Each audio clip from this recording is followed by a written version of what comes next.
Joe, are you on? I'm here still, John. So we've got Roll call, please. John Scanlon, Pat Constantino, Tim Pearson, myself, Peter, the chief, and Eric. Eric, are you still there? He has his mic muted. Oh. How about that? You there, Eric?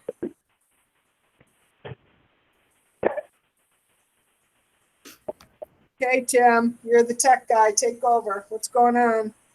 No, I think he's all set. I think he's dialed in on the phone and he's viewing it. So I think Eric's all set. Is that right, Eric? Yeah, can you hear me? Yes. So now we're waiting for Joe. Is Joe on? You said you see 8, Tim? Yes, there's 8. Why do we not see Joe? Well, 8 because there's 2 for Eric. One, it's showing that he's viewing the video, and one called in. Are we going to wait for Joe or should we start? Let me call him back. I don't know, because he just called me and he was having troubles.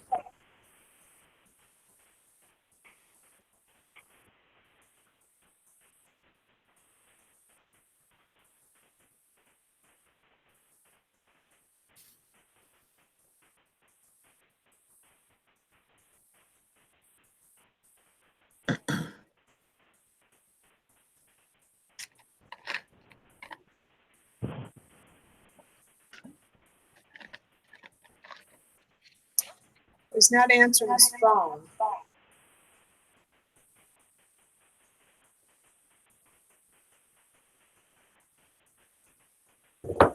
He's probably driving down to town hall. That's what I was thinking. That's what I would do if I could. I'd get frustrated, but this one was easy. So, Did anyone else have trouble calling in? No. No. No, called in. Okay.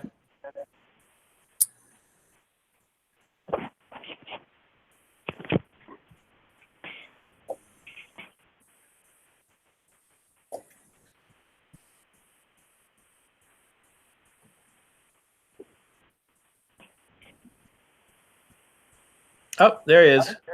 Here I am, finally. It told me I couldn't get in with that pin. Here I am. Okay. Well, welcome, Joe.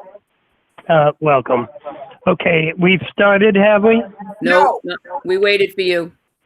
Thank you very much. Are we all on the call? Yes. Yes. Okay, then I will call this meeting of the emergency meeting of the Board of Selectmen today, and I don't know what the date is. Isn't that something? 27th? March 27th, the time being 4:38. We will now begin, and we will dispense with the Pledge of Allegiance. I have something to read here concerning the Right to Know Law meeting checklist, and I'll proceed as follows. As chair of the Tilton Select Board, due to the COVID-19/coronavirus crisis, and in accordance with Governor Sununu's Emergency Order Number 12, pursuant to Executive Order 2020-04, this board is authorized to meet electronically. Please note, there is no physical location to observe and listen contemporaneously to the meeting, which was authorized pursuant to the governor's emergency order. However, in accordance with the emergency order, this is to confirm that we are A, providing public access to the meeting by telephone with additional access possibilities by video or other electronic means. We are utilizing the Google Meet platform for this electronic meeting.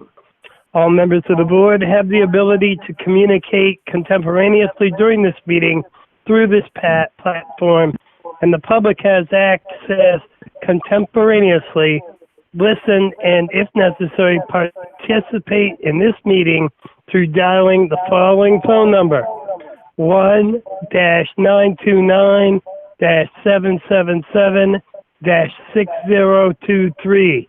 Excuse me. The identification. Sorry, Joe. Yes. That's 277. Oh, well, I thought that's what I said, but yes, Okay. 277-6023, and the PIN number is 831-717-544, followed by the pound key. B, providing access, public notice, no, let me start again. Providing public notice of the necessary information for accessing the meeting via our website and the town kiosk located outside Town Hall. C, we are providing a mechanism for the public to alert the public body during the meeting if there are problems with access. If anyone has a problem, please call 286-4521, extension 101, or email at web@tiltonnh.org, all one word, or which will be monitored during the meeting. D, adjourning the meeting if the public is unable to access the meeting. In the event the public is unable to access the meeting, we will adjourn the meeting and have it rescheduled at that time. If you are a member of the public listening in and have questions, please write your questions down. And at the end of each topic covered, I will ask if there are any questions from the public before we move on to the next topic. Please note that all votes that are taken during this meeting shall be done by roll call vote. Let's start the meeting by taking a roll call attendance. When each member states their presence, also please state whether there is anyone in the room with you during this meeting, which is required under the right to know law. Okay, Pat, Constantino here. There's nobody else in the building. Peter. fog here. I've got my dogs. Oh, I got could my hear the dog. dog. Okay, Jessamine, yes, I'm here alone except for my cat. Eric. I am here. I do have one person in the room, however, they are like 40 feet away from me. I can't hear him. Yeah. How's that, Eric? Is that better? Yes. I am here. I have one person with me. They're about 40 feet away. Okay. John. And the name? Joseph Hempley. Okay. And John? John Scanlon here, present. Okay. First thing on our list is the governor's latest executive order, number 17, which is a stay-at-home order. Jeannie, you have information on this? Yes, thank you, Joe. So I sent all of you a copy of the order yesterday, and I just want to read the highlights really quickly. I'm not going to read the whole order, but on Monday, March 23rd, the governor issued emergency order number 16, temporarily prohibiting scheduled gatherings of 10 or more attendees. In the days since the governor declared a state of emergency, the COVID-19 outbreak in New Hampshire has expanded significantly. 9 of the 10 counties in the state have been impacted. I don't think Belknap has yet. Yeah, they have. Coas hasn't. Okay. All businesses and other organizations that do not provide essential services shall close their physical workplace and facilities to workers, customers, and the public, and cease all in-person operations as of 11:59 p.m. today, and shall not reopen to workers, customers, or the public, or resume in-person operations before 12:01 a.m. on May 4th. All businesses or other organizations providing essential services shall develop strategies, procedures, and practices to allow for social distancing protocols consistent with guidance provided by the CDC and the Division of Public Health. This order shall not apply to state government, local and county governments, local and county legislative bodies, the general court, or the judicial branch. Under Exhibit A, they talk about those sectors that are designated as essential, and they're urged to prohibit gatherings of more than 10, keeping personnel 6 feet away, and encourage employees to stay home when sick, and sending home those who report feeling ill or display symptoms. So it's with that in mind, I wanted to give you all an update of Tilton activities. And I should mention before I go on, because some of you joined later, Tim is on the phone as well as Chief Cormier. I recommend we continue as we have been, even with this order. The building remains closed to the public. Gail and I come in every day unless there's a day where we can work from home, but typically our work requires access to files. The town clerk tax collector continues as they have been. Kim and Cindy take turns during the day coming in, so they maintain that 6-foot separation. Tim is working remotely and comes in the evening as needed and on the weekends. Leanne is working remotely and comes in as needed. Janice comes in. She has plenty of filing to do to keep her busy. Al LaPlante is employing best practices if interior inspections are required. He asks if the person is sick or makes a kind of determination, and if they are, he doesn't enter. Outside inspections continue, and he's been following the building code kind of guidelines that have come out. Heather is working remotely. There has been an uptick in calls with applications for emergency assistance, mental health, and anxiety suffering. She thinks it's about up 60% in the last 2 weeks. Catherine, as her health inspector, hasn't been in, but takes care of issues, if possible, remotely. You all know the sewer commission is closed. The police department is employing best practices in social distancing. We've had an uptick of 7 reports of first injury in cases where there was concern about a COVID-19 exposure. The lobby is open on a limited basis. The chief sent you all a report, his 325-20 report, which you can reference that. So they're practicing all the best practices. The DPW has been employing best practices in social distancing, disinfecting the trucks and building 3 times daily. The break room is closed, so the guys have breaks in the big shop area to allow for 6-foot separation. Each has been assigned a truck, and they are not riding together to and from work areas. The transfer station remains open, but they do not help residents unload and keep 6 feet away.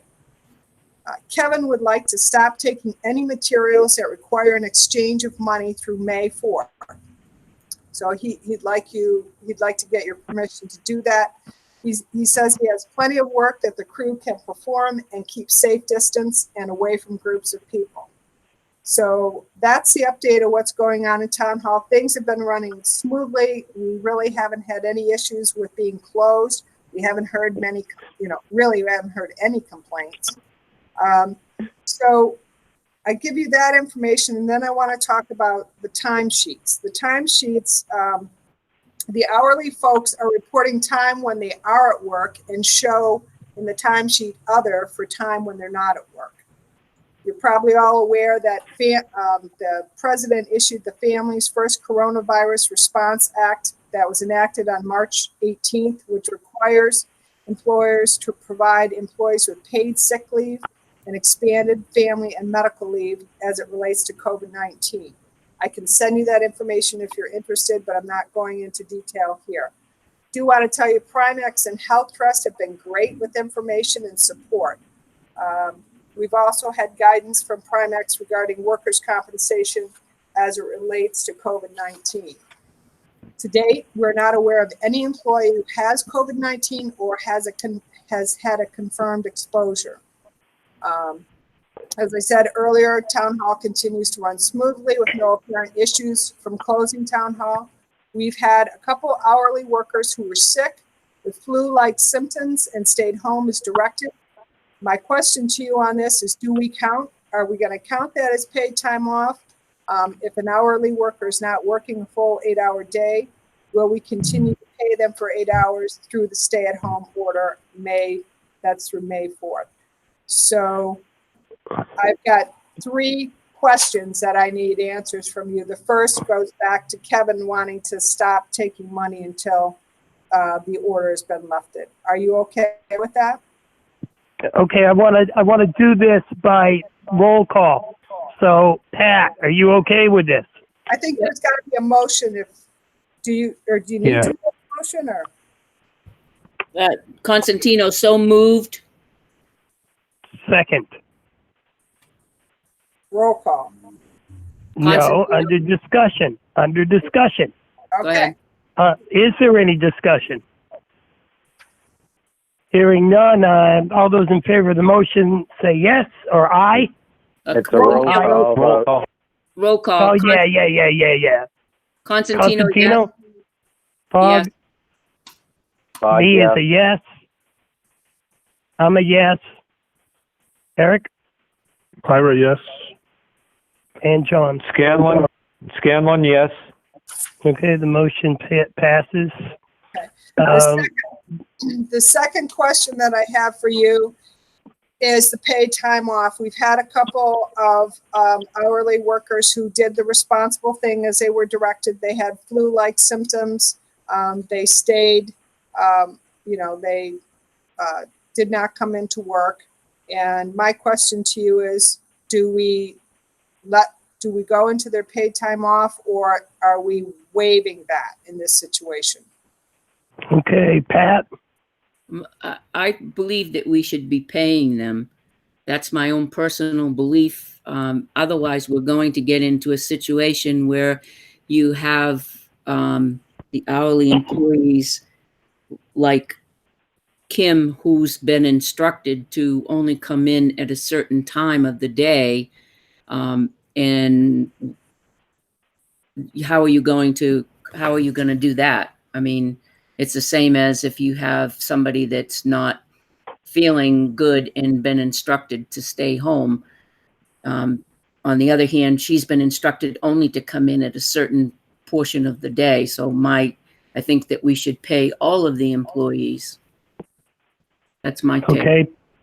Peter? It gets a little touchy where some are working full-time and some aren't. If there's ways to get them in. If they're sick, I have no problem not charging the PTO. But it's on the working side of it. If there's stuff that can be done. That's it. Okay. Next, we had a motion at our last meeting to pay those who don't come in. And that was more of a blanket thing, but I agree. If you're sick, especially during this time, we should pay them for their I don't even know what. We should pay them. Eric? Yeah, I guess I'd be in the same boat. If I had to go home, I'd want to be paid. So I think we should pay them. Okay. John? Yeah, I think a lot of times people might be iffy whether they think they're actually sick or might just have some symptoms that could be sickness coming on.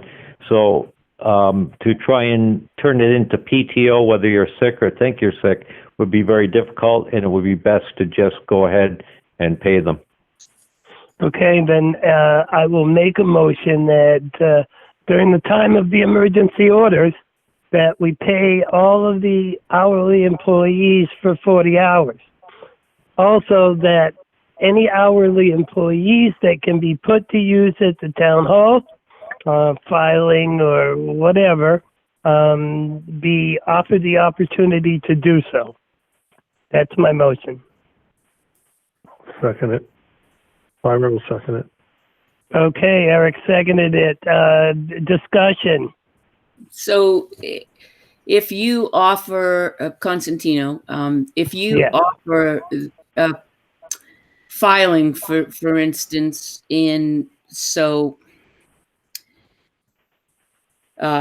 if somebody says, well, I don't even know if that would be an existing thing. I'm just kind of brainstorming here.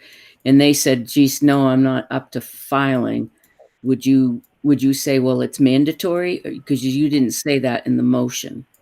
No, if the work is available, I think our last motion covered everybody for just this kind of thing. If you're concerned, you have health concerns, you fall into a bracket that is, in the danger zone, and you opt to stay home, then that should be covered the same way, and you should be paid.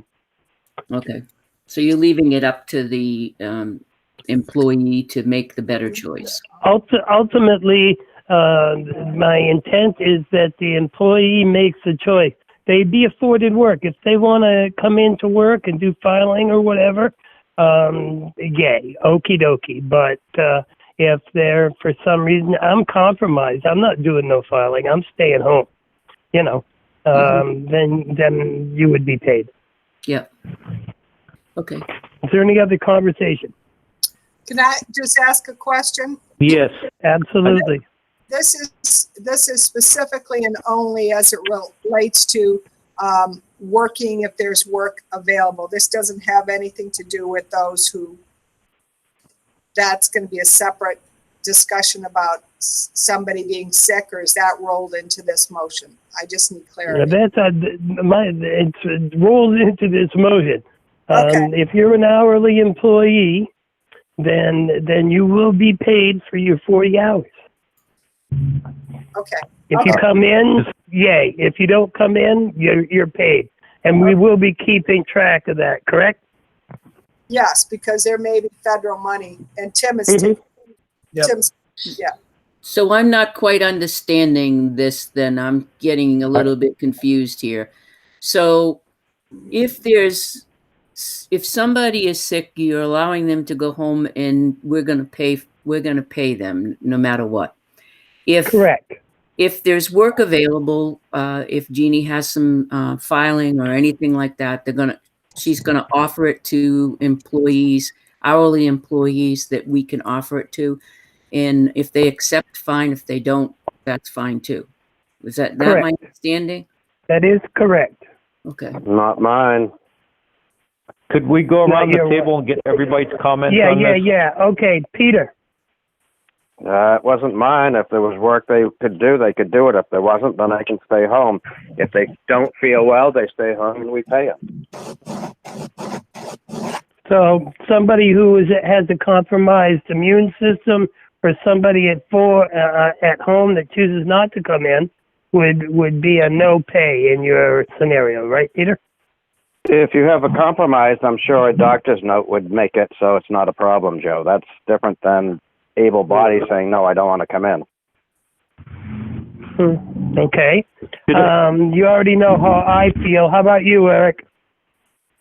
I guess my question along Peter's line, if I don't come in and there's work to do, but I'm also worried about compromising my immune system, do I get paid? Because I'm trying to protect myself. Under my motion, yes, you would. Okay. I have John? one. Hold on, Pat. I'll get back to you. Yep. I'm sorry. Go ahead. John? Okay. I think we're talking about two different things. Originally, what Jeannie brought up was the use of PTO, and we're also combining other work into this motion. I think it would be better if we discuss and make a motion on the use of PTO if you're sick or think you may be sick, and then move forward after we do that motion with one on what would require people to come into work, and it would be a little bit clearer.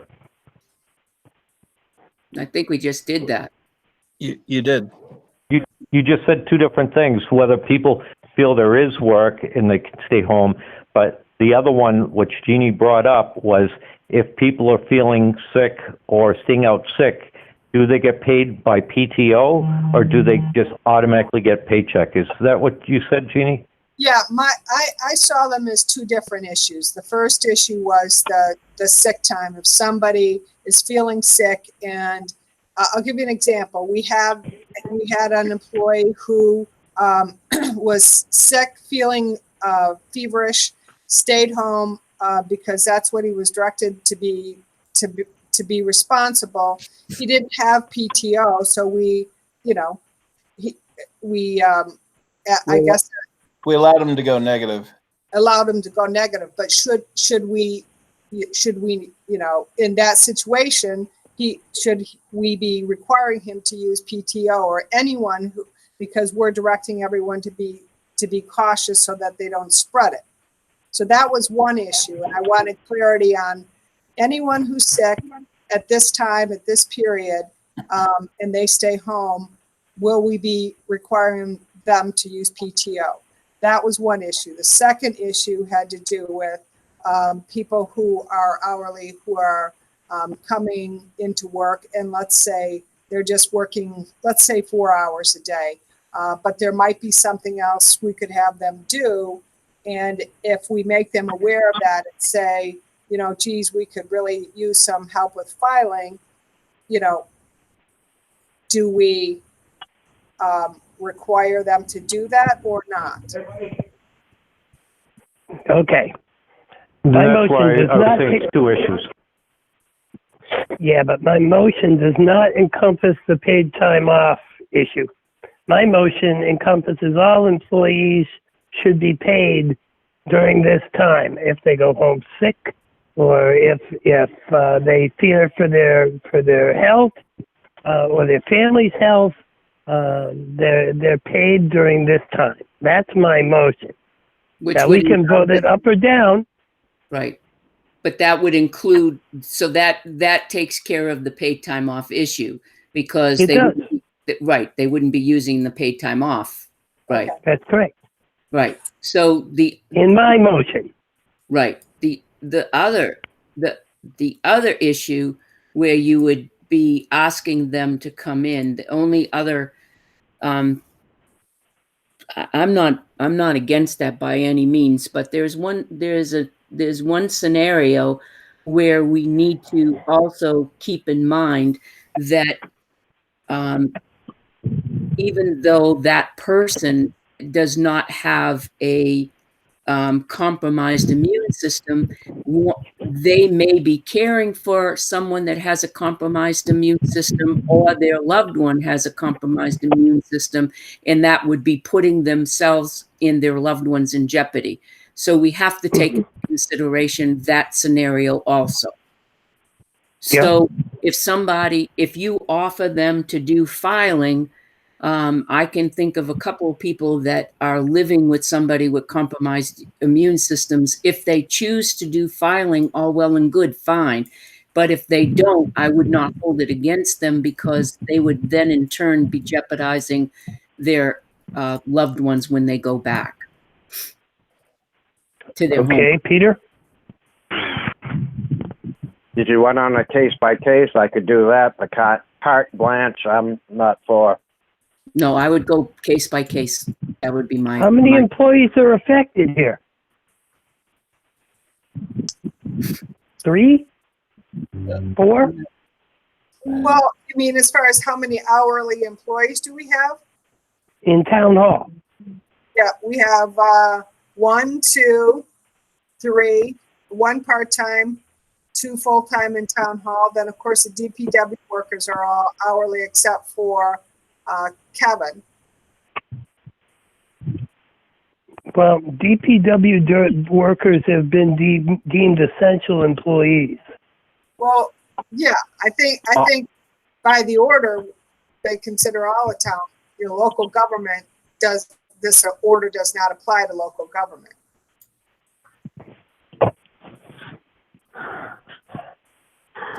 How about you, Eric? Jump in, buddy. Just to let you know, I've changed my location. Okay. Still there? Yep. So I'm in the car. I'm in my car now, just to let you know.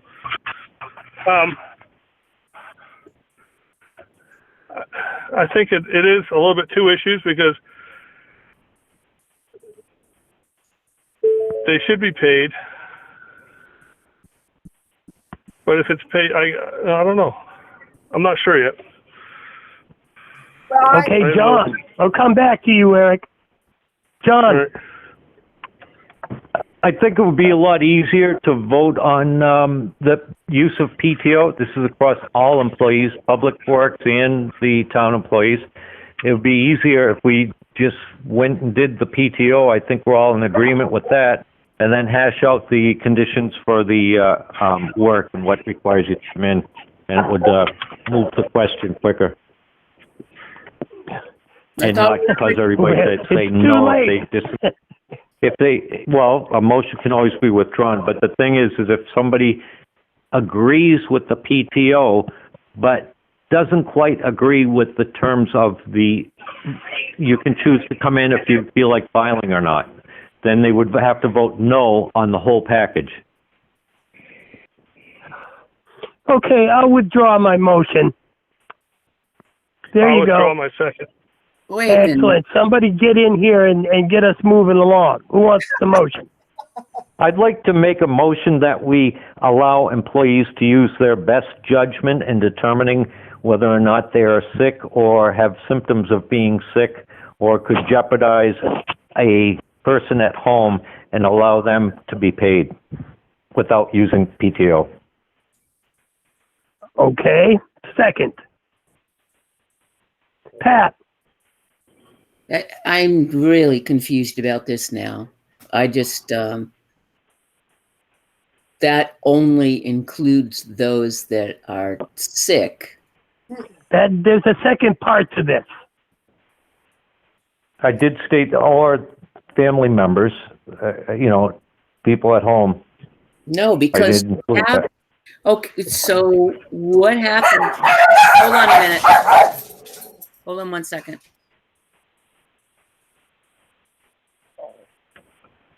So what happens if you have this scenario where you have one person that is working, an hourly employee that's working and willing to work and is told just to come in for a couple of hours a day to check mail and online, so on and so forth? Are you saying now that because there's no illness involved, are you saying now that they're going to have to the rest of the time use paid time off? I don't get what you're trying to say here. they separated out the topics in the first motion is only dealing with the issue of people who are sick.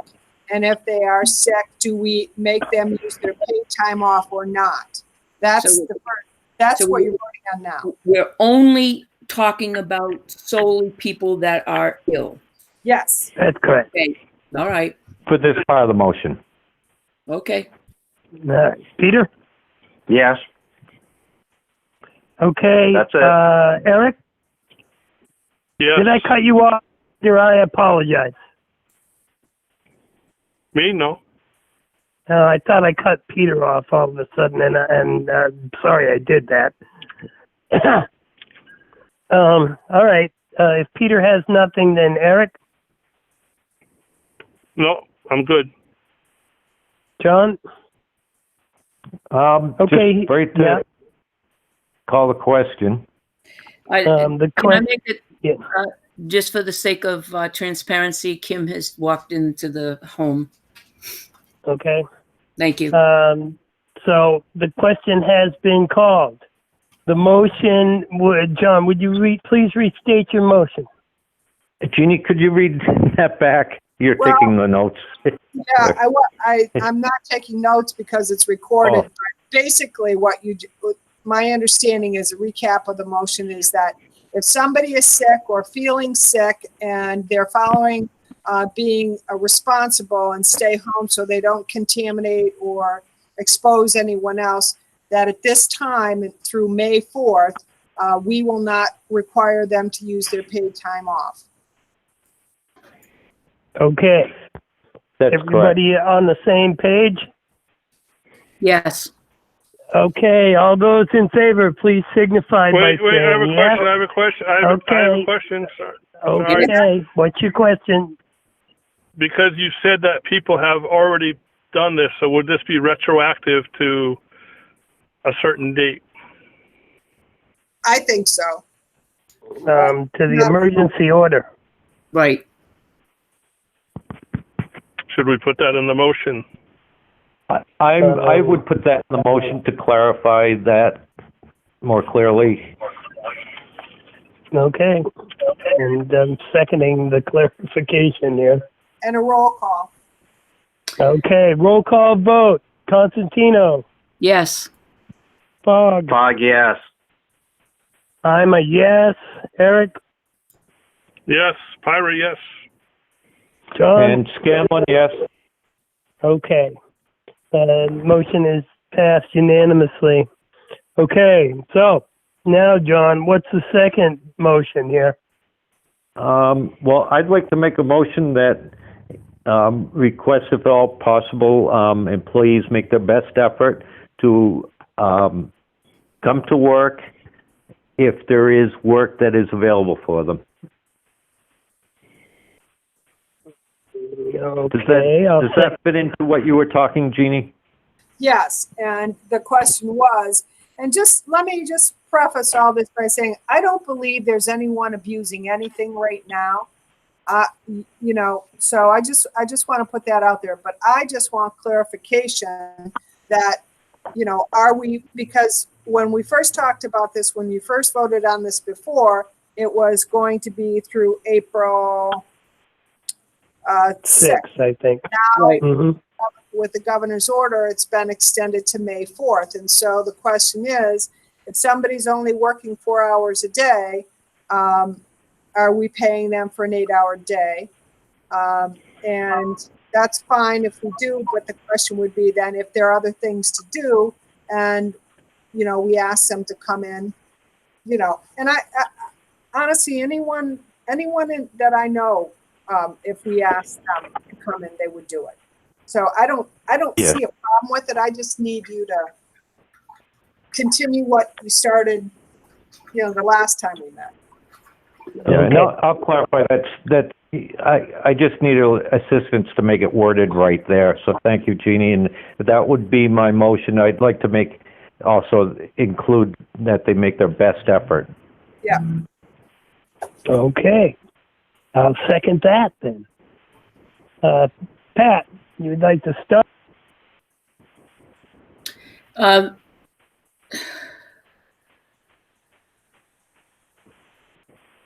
I'm trying to. I'm trying to think of a way that I can say this. I really think it's important that I think that the motion kind of sums it up, that we're not going to penalize those that feel that it would compromise a home situation where loved ones have a compromised immune system. Mm-hmm. And I can't emphasize that enough. And no, I think that you all know, I think that you all know the situation that I'm in with the president's announcement of that medicine that was going to be the cure-all of the coronavirus has now been taken off the market and sent to CDC. That is the medicine that has kept me in remission for lupus for 18 years. We can no longer get that medicine. I have 23 days left of that medicine, and it's no longer available to us. And nobody with lupus can get that medicine right now. The doctors cannot prescribe more than 30 days at a time. It's been back ordered. The pharmacist anywhere in the United States it's back ordered. So where does that leave people with a compromised immune system? And that's where I'm going with this. So you have people that are in this situation that have never been in this situation before. So I just want you to be cognizant of that fact that Now, all of a sudden, people that have never worried about that have to worry about it. Well, I could amend the motion. No, I think to- that you've covered it. I think you've Okay. covered it to the best efforts, but I don't want you to think that, I mean, obviously, you know, in my situation, Kim's going to go above and beyond and offer wherever she can offer. But when it gets to a point where it compromises, and as in the situation of Tim as well, if it begins to start to compromise a home situation, that's when it stops. That's when we should say no. That's when we call cross the line. Well, Yes. in situations like that, Pat, I'll just say that, I mean, Tim's doing the right thing. He's not coming into this office at all. And if Right. if that's a situation with you, which I was not aware of till now, I mean, you can't be halfway about this. You can't come in 4 hours and think the other 4 hours are not going to compromise. You know what I'm saying? Or Right. Well, there's a difference going in the office and working in your space, working at your desk that you've been working at and keeping your desk environmentally clean than going into some other space and filing or going downstairs and cleaning. There's a big difference there, Jeannie. gotcha. So you see what I'm saying there? I do. Okay. So I think would best discretion cover it? Yes, I think it would. Peter? Okay. I'm good, So Joe. Okay, I'm good. How about you, Eric? I'm good. Okay, John? Of course, I'm good. Okie dokie. We have a motion and a second on the floor. Hearing no further discussion. All those in favor of the motion, please say aye. Roll call vote. No. See, and roll call vote. Constable, yes. Fog, yeah. I'm a yes. How about you, Eric? A Pyra, yes. John? And Scanlon, yes. Scanlon, Okay, yes. the motion was passed unanimously. Jeannie, do you have something else? Oh, yes. The next topic has to do with the new police station. We had a meeting Wait a minute. I'd like to go back if we're actually changing topics to ask the public if there are any questions. If you have questions, please jump in and say them now. Okay, then, hearing none, let's move on to the next piece. Good Jeannie? catch, Joe. Good catch. The next topic, contract documents for the new police station. We had a conference call this morning with Milestone Construction, the architect, Tim, myself, Pat, the chief, Kevin LaChapelle, who's volunteered to help out wherever he might be needed. There are 4 contracts, 3 from Milestone, 1 from the architect. We have our Primex, their insurance company, looking everything over. Tim and I have looked it over as well. We're going to have a more in-depth discussion with Milestone about some specific questions we have. But my question to all of you is, I would be comfortable, and Tim, jump in if you want, I would be more comfortable if we could have the attorney just take a look at these contracts. Big, it's a lot of money, the big project, and neither Tim or I are attorneys, even though Tim pretends to be one. Good one, Jeannie. No, I'd have to say, I'd have to agree with Jeannie. These AIA agreements are not only complex and just really extensive, but they're somewhat interrelated between, and define the relationships between the parties of the architect, the construction manager, our responsibilities. And as Jeannie said, there's so much money on the line. I think it would behoove the board to approve, up to a certain amount of money for an attorney to review these and to advise us, particularly as it relates to any sort of liability, insurance issues, things of that sort. Okay, Pat? I totally agree with that. I've read some of the documents, and it's overwhelming because there's crossovers between the architect, Milestone, and the ownership with the town, what their responsibilities are. And I got to tell you, it's not bedtime reading, that's for sure. And I totally agree with Jeannie's assessment, and let's get the lawyer to look at it.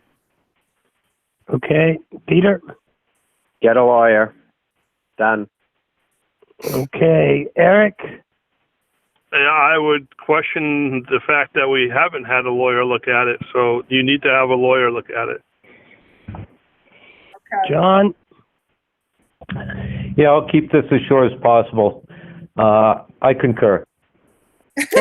Okay, well, you guys all know that my new attitude is I really love lawyers and everything they stand for. So, based on that, I would say we need to have a lawyer take a look at the contract. Jeannie, do you have a recommendation as to what lawyer specifically you have in mind? I would like to use John Rodigan just because he's been with us on a lot of different things. I think he was involved, Tim, to some extent. Is that right? I can't remember. And We've used him for the last couple of years. Yeah. Yeah, he'd be a good selection. Yep. Okay, is there anybody who objects to Attorney Radigan? Okay, hearing no objection, I would go with that. General consensus. okay, great. I think we were saying there was a comment that we were going to set an amount of money. I think Tim said that. Are we going to set an amount of money, or, is there a recommended amount or a limit? Well, I had asked him to give me a quote, and I had asked him to get it to me before 4:30 today, and I have not seen that, so I don't know.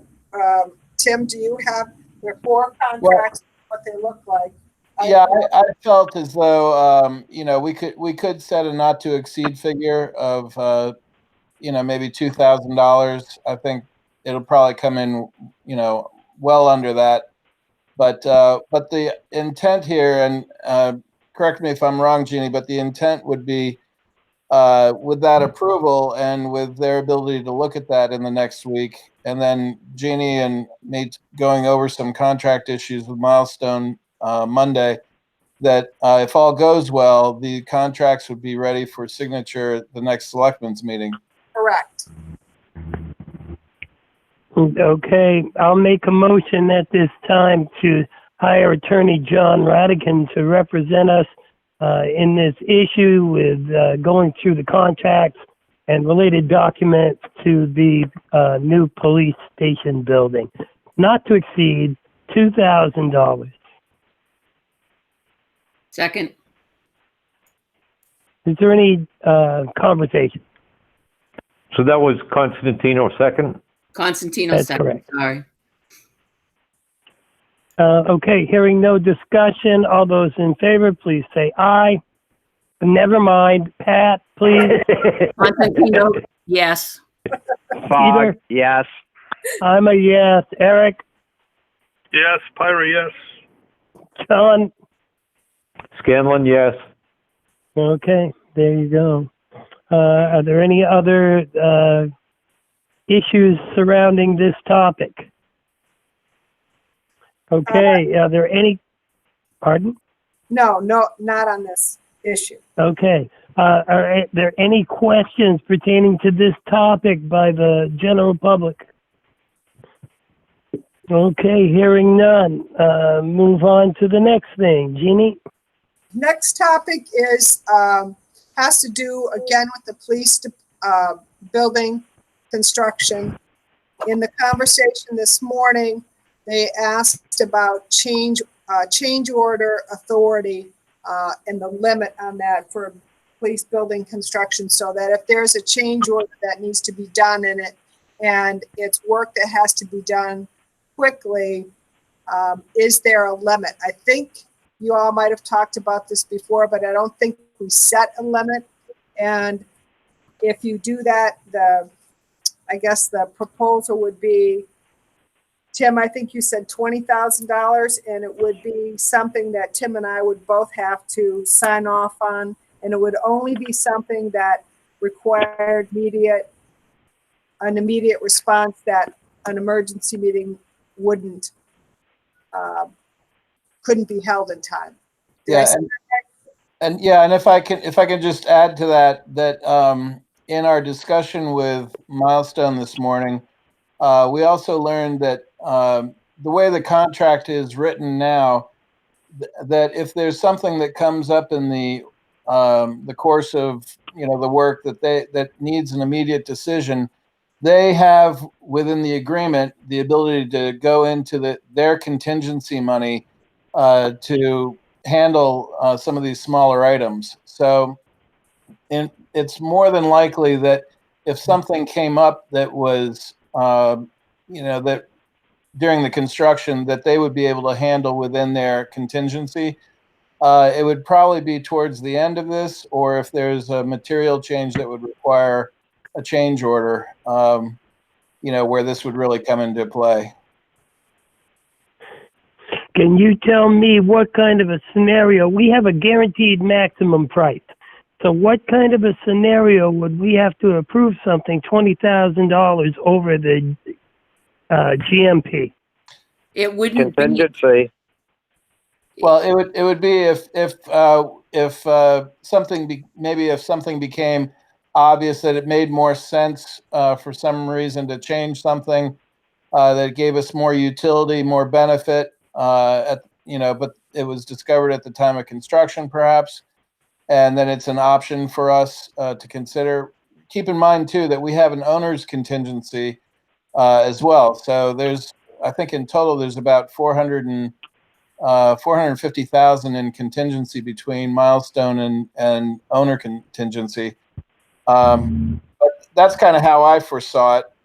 So what you're saying, Tim, is that $450,000 is included in the GMP. So if that change order of $20,000, it's already in the contingency. It's not above and beyond the guaranteed maximum price. No, not quite. So their contingency, I think, is $267,000. Ours is another 200 and something thousand. Okay. But within their contingency, what I learned from them this morning, unless I misunderstood, was that if the contract is accepted as it is, there's a provision in there that if something comes up, they can make that decision and use the contingency that they have set aside to remedy whatever the problem is. that's not necessarily the way I understood it, because it's not necessarily just for above the guaranteed maximum pricing that you need Jeannie and Tim's approval on a change order. There may be something different, maybe something that comes up and that there's a change order. Let's say the door needs to be changed, or something that comes up that in the construction and engineering part of it that needs to be changed, and it's the difference of monies, but it's not necessarily above and beyond the guaranteed maximum price. But there is a change order, and the change order is going to cost $5,000 in that particular area, or $10,000 or $15,000. Okay. We want to give them the ability to make that change right then and there, rather than hold up the construction for us to meet in a week and then give them the permission the couple of days after, which holds the construction up for about 10 days before we get back to them. Okay, I get that. Yep. And we don't want that Peter? to happen. No. Peter? Says a lot about the manager. If they're doing all sorts of change orders, they should foresee most of this. This is in anticipation. This is just clearly in anticipation. They're not really looking for change orders. And every business, every large building project like this has change orders. There's not one without a change order. And God knows, maybe we don't get any, or just relatively minor ones. But you're right, Peter, and I agree with you. They should have made these determinations in advance, and and I'm guessing that there won't be that many personally. That's my 2 cents. How about you, Eric? I mean, yeah, you can't predict the future, so you are going to have change orders. So, but we don't want to delay the project. I don't want to delay the project. No. Okay, John? Yeah, I think, such as a scenario like, let's say all the door jambs in the building were made out of a certain gauge material and the lock mechanism needs a heavier gauge material because or it's not available, they might have to say, well, it's going to cost us another $5,000 for all these door jambs from the original ones to these ones so that will work better. And I think that's a scenario that's very real, and it should be available to be decided on. Okay. So, what kind of a motion do we need here? A motion, I would make a motion to allow the town administrator and the finance officer in conjunction to sign off on emergency change orders. Up to $20,000. Up to $20,000. Second. Constantino, second. Okay. Pat? Not Yeah. discussion. Yeah, this is, discussion. Pat? I'm all set. Okay, Peter? What's an emergency? They should see it more than a day or two ahead of time, so they shouldn't require this big rigmarole. Yeah, and you're right, should have, but... they have to plan the whole project out, all the subs and everything, so most people are going to see stuff, they're going to let you know ahead of time, so you can take the time to get it in so it's not slowing them down. Well, I'm guessing that we won't have a whole lot of emergencies that will require this, but this is a just in case thing. I'm hopeful.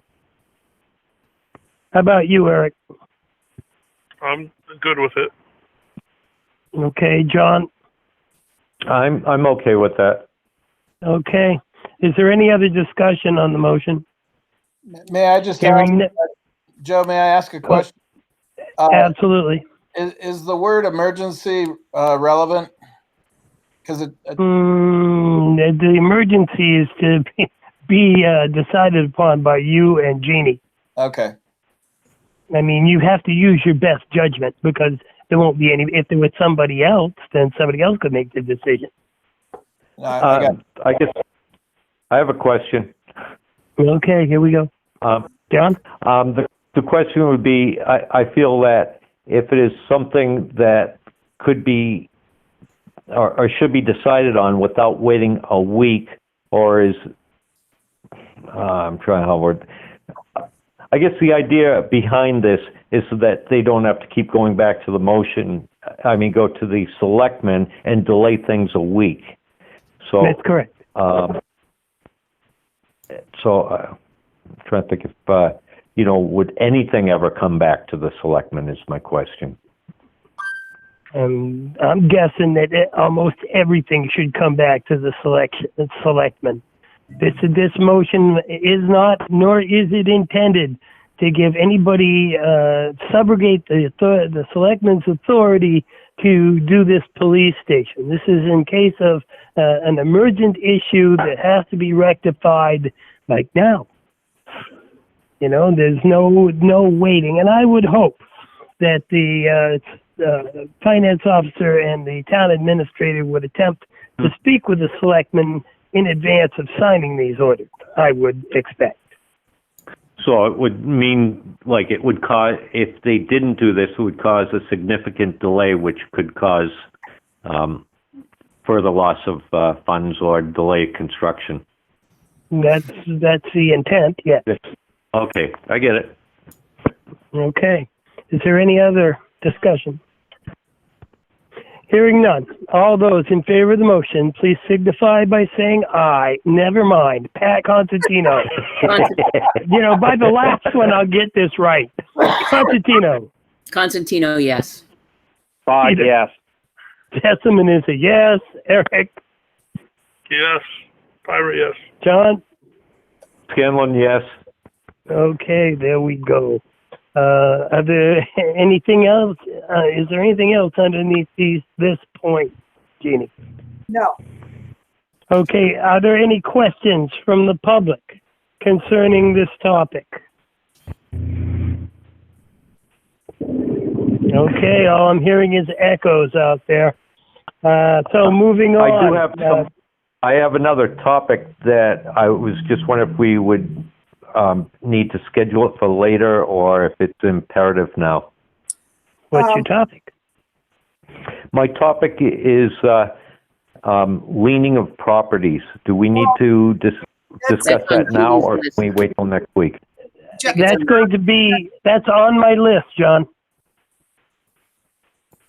That's on my list. Okay. For tonight or today? Today. We're going to talk about that in just a couple minutes. All right, I'll tell you what, just because, let's switch the topics and let's talk about the leaning of the unpaid taxes for 2019. Our scheduled lien date is May 19th. And I'm wondering, would we like to move the lien date to the future, given the coronavirus? And I would propose that we move it to June 16th. Give them an extra month. May I comment? Sure. Joe?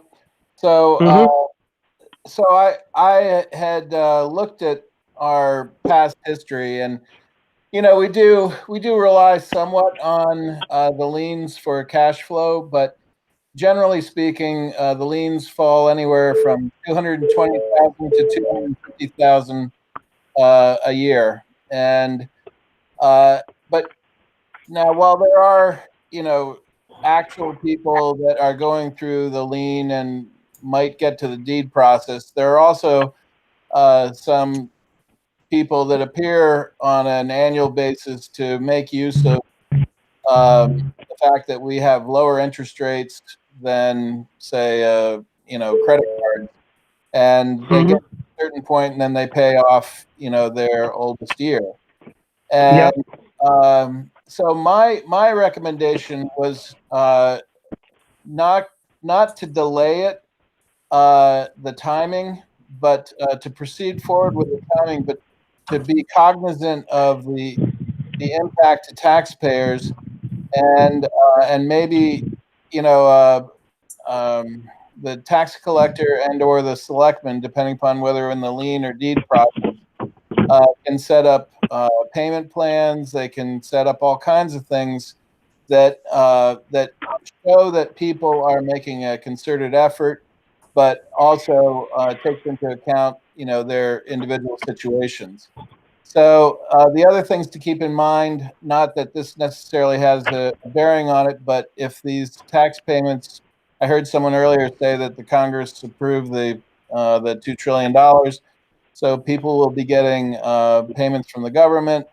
And in addition to that, if you delay it to June 6th, more than likely our tax bills are going to be falling at late May and due early July. So I don't know that really provides a significant benefit to anybody. So my recommendation would be to leave the date as is, but to practice negotiations and leniency in the process, being cognizant of individual situations. Jeannie, do you have anything to add? I agree with Tim. Okay. Pat, would you like to start the discussion? What is the recommendation of the town clerk tax collector? I don't believe she sent an email to all of you asking you what you wanted to do. She was gone by the time I saw the email, so I didn't have a conversation with her. I don't, as far as I know, I don't think she had a recommendation. She was looking for you to make that decision. So I have, we do know if we send it out in May, that by law, we can't evict or do anything with it because by law, everything is on hold because of the coronavirus. Mhm. We can't lien, we can't evict, we can't take people's properties from them. Mhm. So what good would it do in May versus when it's over in like June or whatever? We can still send them out in May. Or we just have Why to, not? then we just sit and wait and we can't do anything about it. Is that what you're saying? Kind of. Yeah, kind of. That's what Tim's recommendation is. How about you, Peter? What Tim said. Okay, Eric? It sounds like to me that you right now you can't evict, but it seems like May 4th is our cutoff date for anything in the world right now, and I would say keep it in May until we're otherwise. Okay. John? Yeah, I think in the past, we've always worked with people who have problems and arrange for payment plans and whatsoever. And things will not be getting much better. These are liens on properties that, from taxes a couple years ago. And I think we should continue as we always have done and take it on the case-by-case difference, just as Tim mentioned. Okay, well, I'm of the same mind, and so I don't think there's any motions to be made because we're going to proceed with the regular date. Am I correct, Jeannie? May I say something? Absolutely. In the past, haven't we leaned in June instead of May? Why are we leaning in May all of a sudden? When I've gone out and knocked on doors like I have done for the last 11 years, it's always been in June when the deadline has been always like the third week in June. Why are we all of a sudden leaning in May? Well, I think isn't it that her notices go out in May and due in June? And at that point, the deeding process would begin? That's my understanding. So the same process, right? Well, she says here, I'm scheduled to lien all 2019 unpaid taxes on May 19th. My question to the board is, due to the coronavirus, would you like me to keep that lien date or move it to a later date, June 16th? I just don't want Okay. to. Tim, do you have any history? I mean, I'm not familiar with this. Is this early for us? I was gonna take a look and see. I can look and see when we leaned in the past, but if you give me a minute. I don't recall off the top of my head. I mean, Pat may be absolutely correct in that. But I think there's a period at which, you know, she's sending out the notices on X date, but they're not due until, you know, I think she gives them a certain amount of time. Let me see here. So in 2019, she actually did it in the beginning of April for 2018's liens. So, and that was $223,900 in April. So the May 19th date is significantly later than last year. Well, unless that's the due date that she's publishing, I just don't know. I have not talked to her about it as well. I'm trying to look up to see. She sends out a schedule. Jeannie, do you have that from her? It has a lot of colorful things on it. No. Would it be appropriate to table this until we get more information? Sure. I Yeah. I'm not tabling it, I'm just saying, would it be appropriate? Well, I'm going to ask you at the end of this for the select board to meet like this next Thursday. So I don't see why it can't wait a week. Works for me. Anybody else? Yeah, it works for Well, me. I'll I'd make- like to have the answers from Cindy. I'd like to see what her recommendation is. Okay. So I guess I'll make a motion to table it till next meeting. Second.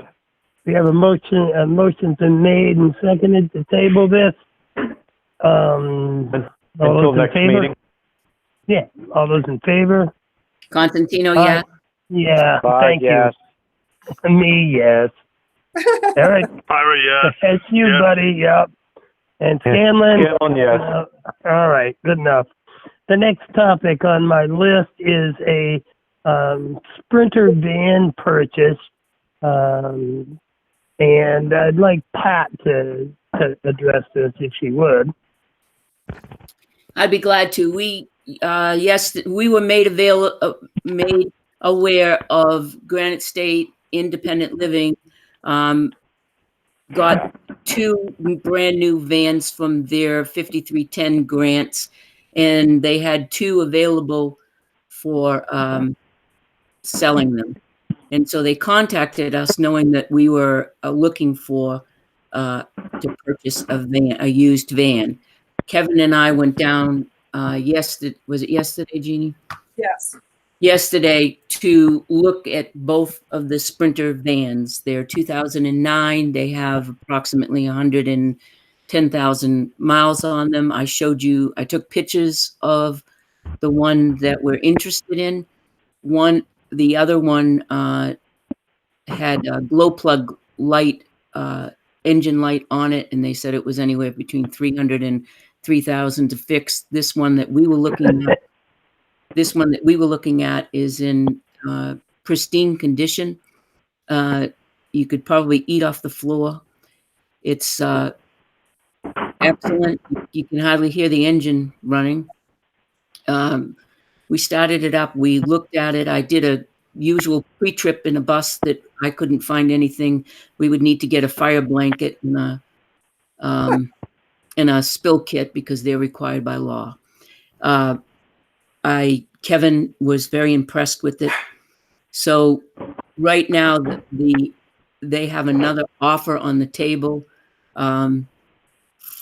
for $8,500. If I would like to offer them $8,700, and we can have it. Okay, Peter? I'm unsure on this with just a few pictures and all. How's the frame? There's too many unknowns.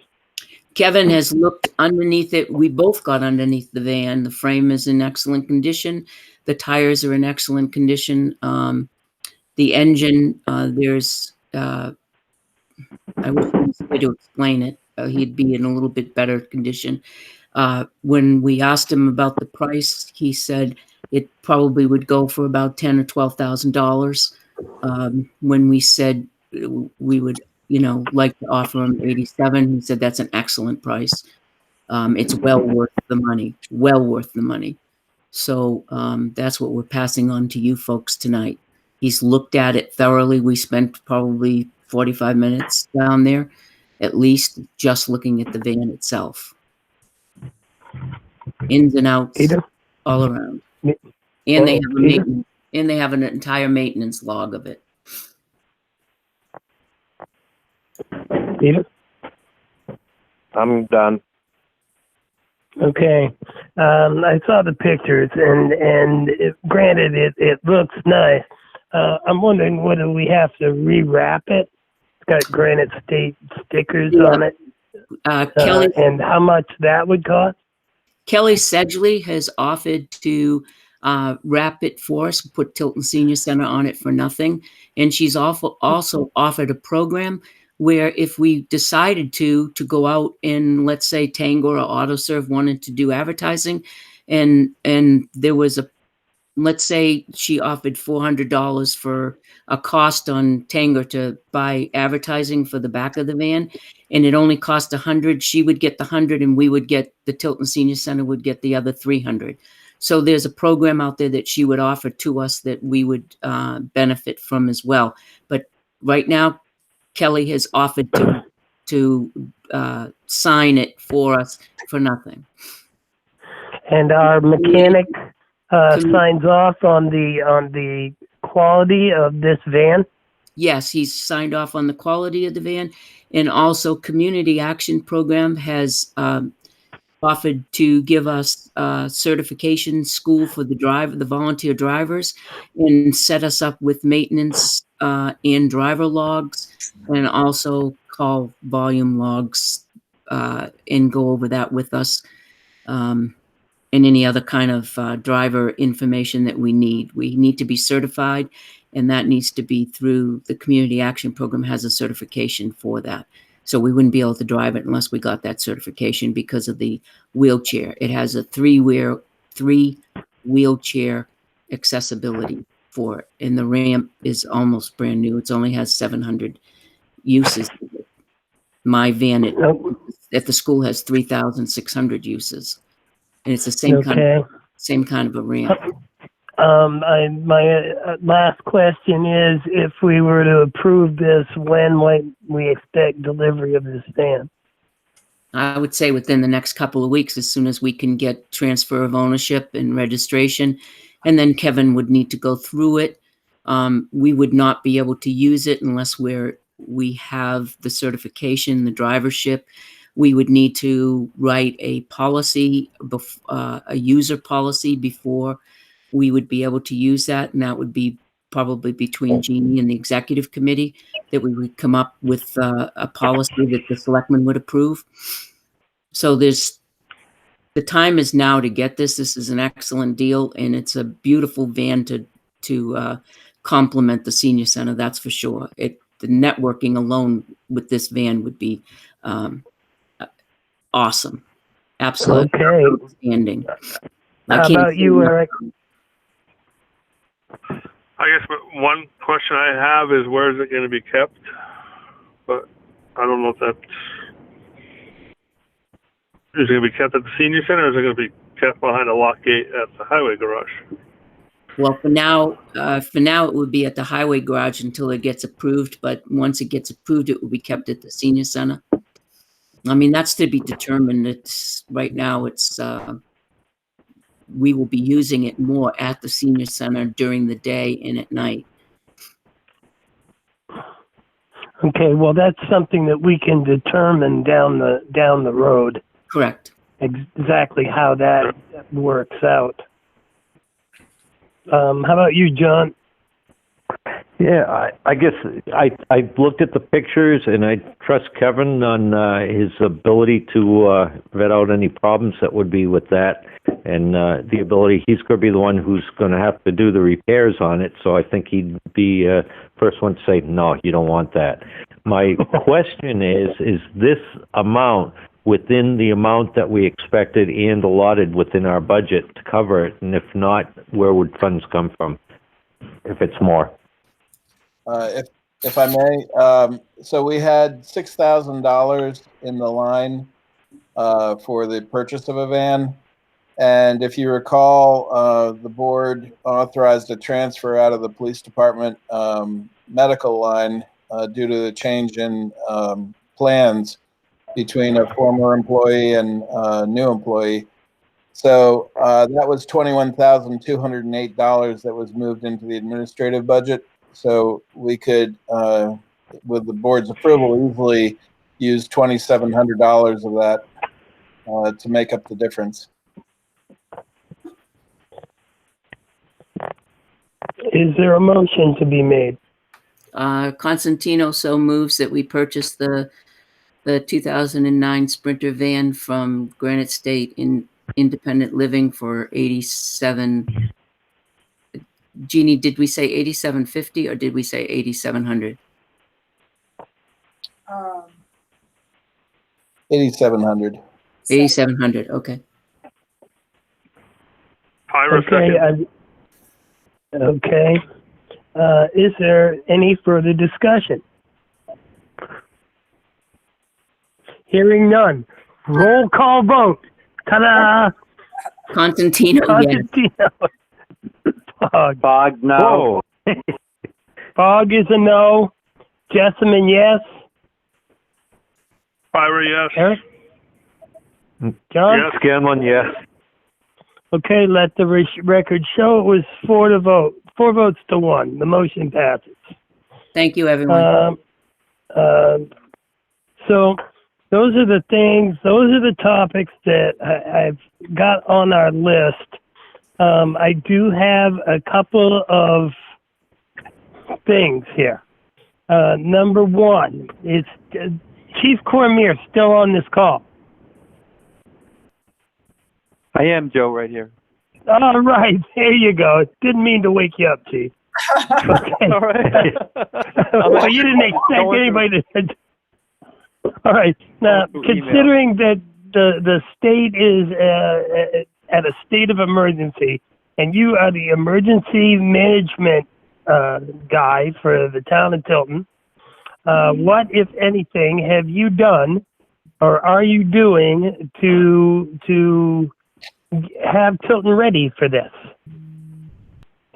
Sure. So I've been on conference calls each day and just trying to monitor the spread in Belknap County, and also make sure that if we do start to, and I'm going to knock on wood, because we haven't yet started to see cases in Tilton, that we'll have answers for folks and understand what's the best protocol for fire and EMS when they respond there. I know that in talking with the emergency management folks, that if residents do come down with this, unless they have preconditions, they're being asked to stay home and consult their PCP. And so we're just kind of monitoring it daily, and obviously internally we're taking a lot of steps ourselves to make sure our people are safe. But the police station is the EOC, so we're trying to make sure that we have staff there all the time, and that in a moment's notice we can open up at the EOC if we need to. Okay. Thank you very much. How's everybody over at the police department doing during this time? They're doing good. We've had a couple of calls that we've documented some potential exposures, and some of them were calls where, the person didn't necessarily have the symptoms, but in some of our arrests, there's going to be that, imminent exposure to bodily fluid sometimes, and then also with overdose calls. So to err on the side of caution, we're documenting those, but they haven't been exposed to anyone with symptoms or someone that we know was diagnosed yet. But obviously we're trying to be careful about that. Dispatches, asking folks over the phone some health-related questions to try and determine if anyone on scene has any symptoms or been diagnosed before they get there, so they can use the appropriate PPE. But on the conference calls, and it's pretty much the same in Belknap County, there just isn't enough PPE to cover every call that we go to. So if departments, police and fire, started to use it for every call, they would run out in a week. And so we're trying to find out a little bit of information before we get there, and having people come out of the house when they can, so that officers are going into the house only as a last resort, and just limiting that close contact, And when are you anticipating receiving more of the PPE materials? They do bring in some each week, but the way the state's distributing it is you have to be either close to out or out before they restock you. There you go. So they're trying to, because the towns and cities are different sizes, and they want to be prepared that if a larger community all of a sudden needed a large stockpile for some reason, they would have it. So, and I'm fine with that. I think most of the chiefs are. They said if you get low, we'll take care of you. But, until you get to that point, we want to hold on to it. So. Okay. Thank you very much. Is there anybody else who has questions for the chief? All right, hearing Yes, none. The second. I do. Go ahead. Joe? Go ahead. Is the Chief? Is there any way the community or the Board of Selectmen could assist in procuring or getting any additional supplies that you would need, or any particular supplies that could be donated by the community to the police department? Sure. So, Sorry. we do get donations of masks occasionally. The box stores like Home Depot and Lowe's will donate them. I know right now they need some goggles, and a lot of the stuff we can't get online. It's just totally shopped out online. But the box stores are trying to help us out with that right now. And they don't get a lot of masks, but they do drop off some if they can. So if people have, extra masks or cleaning supplies and they want to drop them off and just leave them in the lobby, that would be great. Because, we're going to go through a lot of that stuff probably over the next couple of months. Thank you very much. Thanks. Anybody else? All right, next thing on my deal is Amnesty Week is coming up. And I just want to say that if we're closing Amnesty Week, rescheduling, I should say, Amnesty Week, maybe we should think about that so that we can do it in short order. We have a meeting coming up next week, and maybe we can get Kevin thinking about a time, or, I know arrangements have to be made in dumpsters and scheduling and what have you, and I want to be out in front of this if at all possible. And didn't you say earlier, Jeannie, that there was a Kevin component, the very first topic in the executive order, transfer stations or what have you? I don't think I did.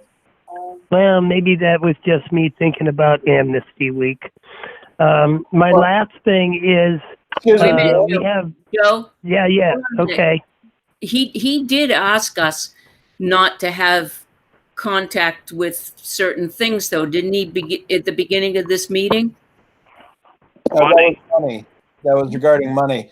I was going to say that in effect, if he's not collecting money, anyone that would go now until that date that you had in your motion would be somewhat like an Amnesty Week. He might not have all his containers in place for it, but maybe that would actually help him to spread it out longer. Well, just to be clear, I don't think he intended to let people drop off without paying. They're not accepting it right now because they're not taking any money. I see. And what you're asking, Joe, is to try to think about whether we should have Amnesty Week or not and put it off? Maybe we should reschedule it because it is within the month of April, and so it just seems like the public works employees might have to come into somewhat contact with people. I'm not sure. This is a question for Director Duval more than anything. But I would say they shouldn't be taking money in any case, and should just wait. Turn them away. Tell them that we have an Amnesty Week coming up, and save your money.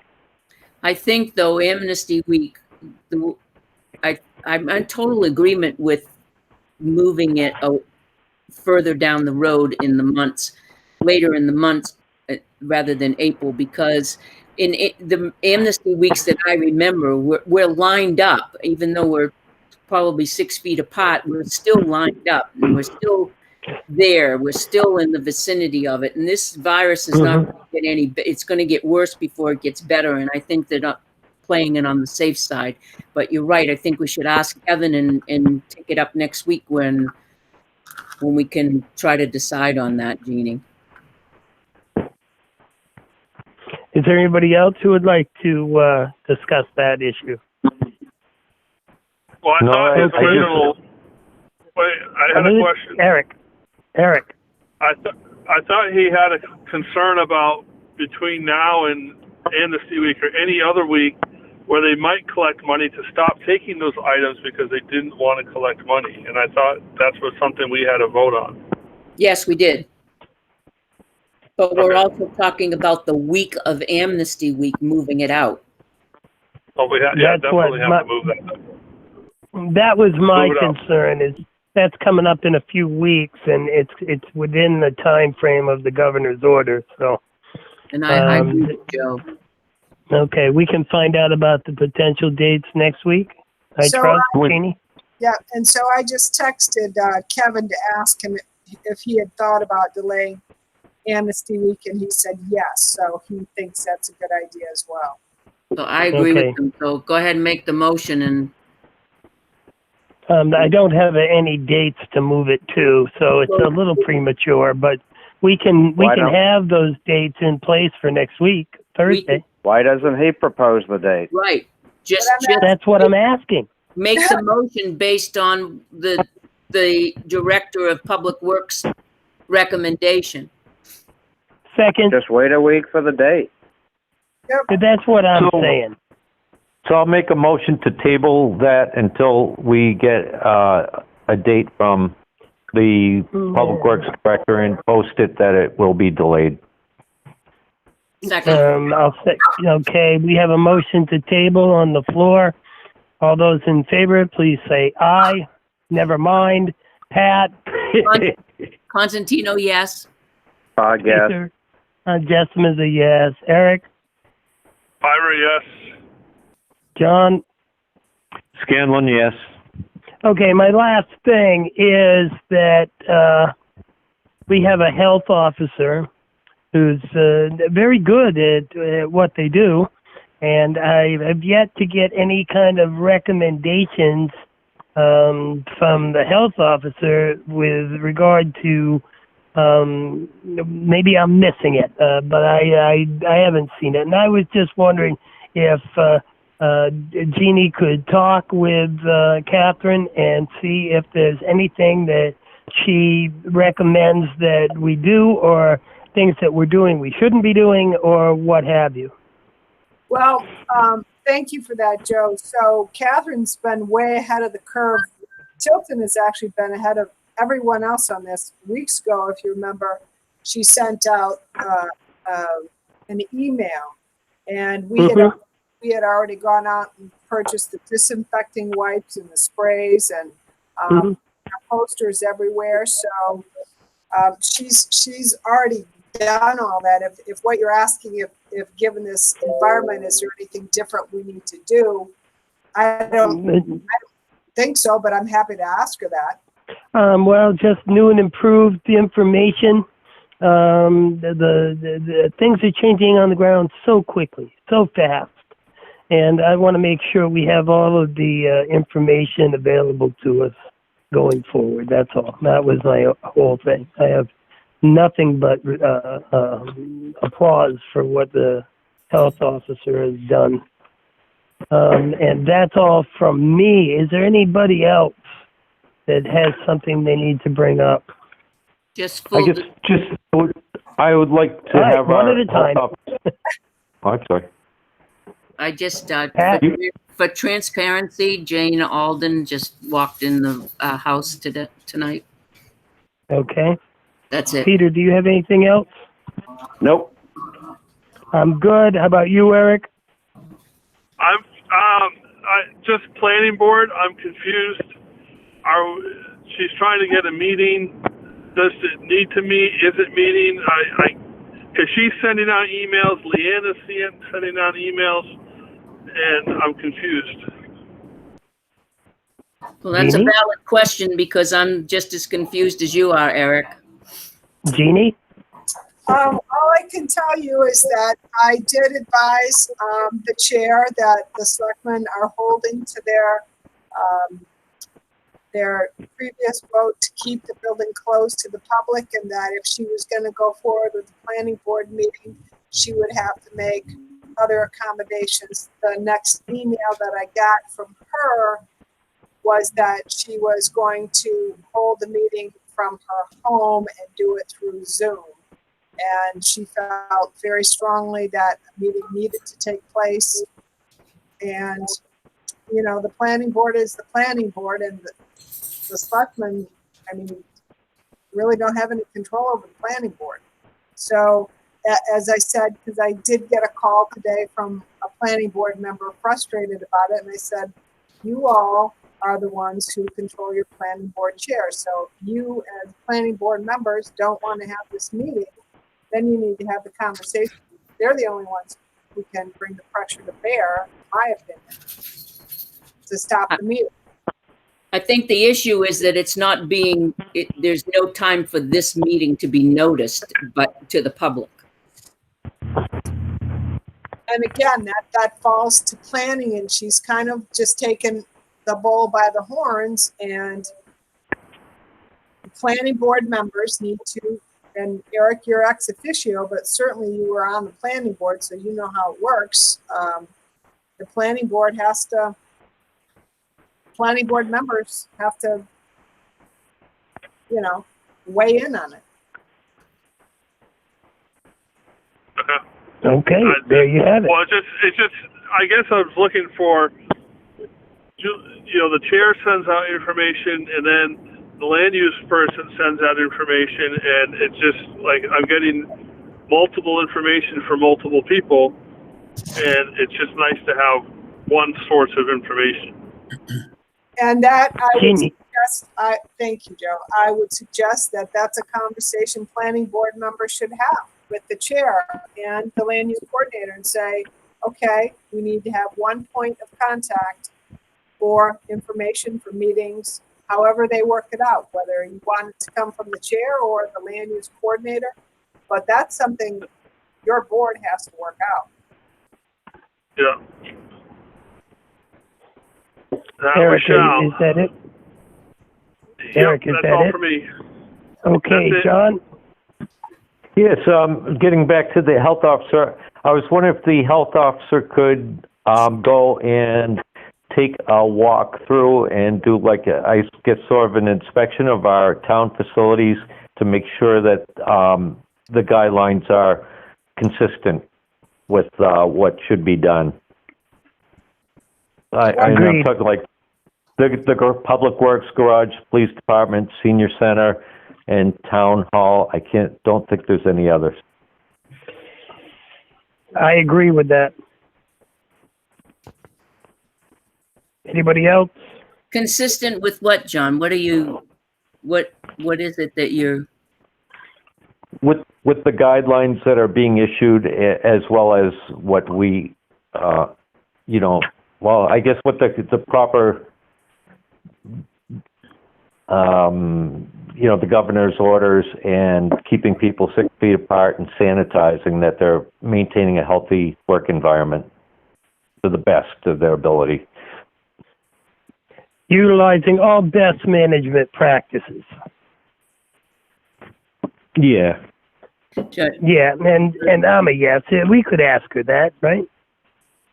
Well, I think we can ask her that. I'm trying to think. The senior center is closed. There's only 10 seniors that pick up a lunch that's delivered there, that's picked up during the lunch hour, and then they leave. So I don't know what she would go up to look at other than a building.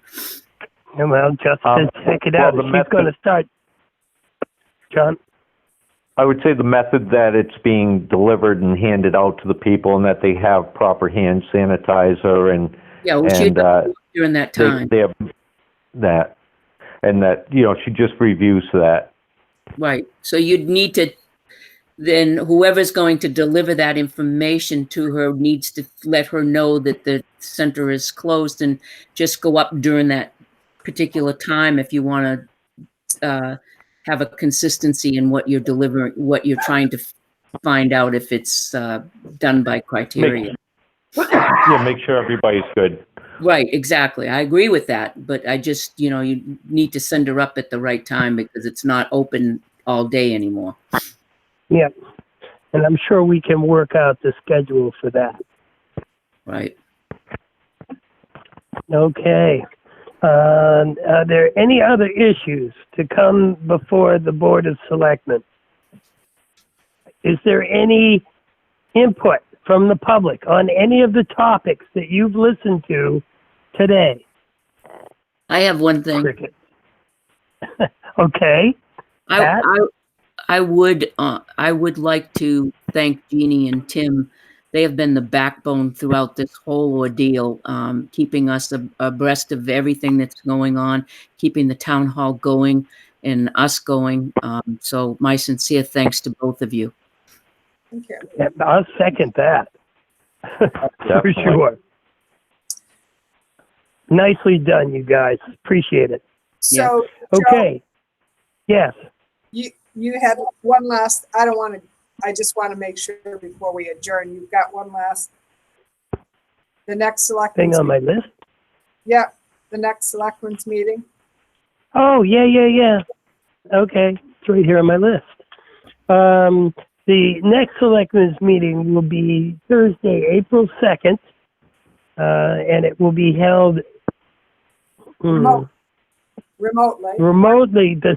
And I can't swear to God it'll be in this format. That's up to the IT guy. But that'll be held on April 2nd at 4:45 p.m. And Okay? topics for discussion at that meeting, which requires us, I think it's important to meet, is one, Tim needs to talk to you about interim financing, and we need to have you look at and sign off on the contracts. Now, obviously, you physically won't because we'll be doing it remotely, but you'll probably have to come in on Friday and sign them individually so we can get moving on the project. But I would say, I'm pretty happy with the way this is working. I'd like to hear from everyone else. Do we need to do something different? No, This is working. If I can just get that roll call vote thing down, I'll be all set. are we, Jeannie and Tim, are there things for us to sign now, or has everybody signed everything? The financial things have been signed for this week. Okay. I think everything's been signed. Okay. If Great. not, I will shoot out an email.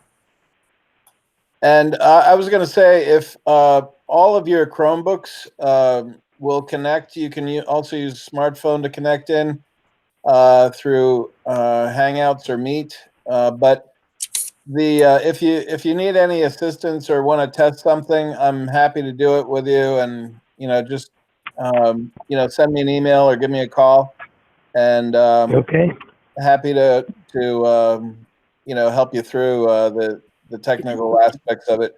And we also have a service that will allow for an 800 number to be able to for people to call into if it becomes too much for the long distance number if people want to call in. So there is that as well. So there are a lot of options to all this.